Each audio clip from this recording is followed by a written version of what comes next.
ഞങ്ങളുടെ ചെറിയ ഗ്രാമത്തിൽ ഒരു പഴയ വീട്ടിൽ പരേതയായ പത്മിനിയമ്മയെന്നവൾ താമസിച്ചിരുന്നതായി കേട്ടിട്ടുണ്ട്. 10 വർഷം മുമ്പ് ആ വീട് വിൽക്കാനായി വന്നപ്പോൾ പലരും ഇറങ്ങിയുപോയി, ഒരു കാരണവുമില്ലാതെ.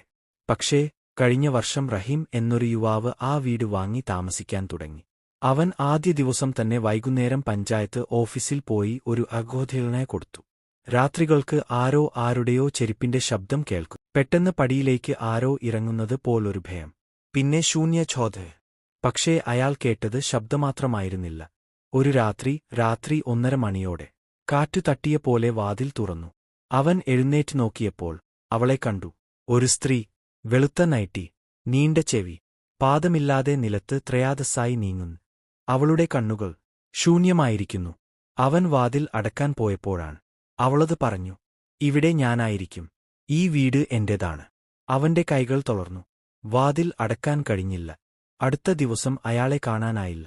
പിന്നെ ആളുകൾ വീട് പരിശോധിക്കവേ പാതിയിലേക്ക് തുറന്നു കിടക്കുന്ന വാതിൽ, കുറെ പുഴുവുള്ള തുണിയിലൊരു കുറിപ്പ്.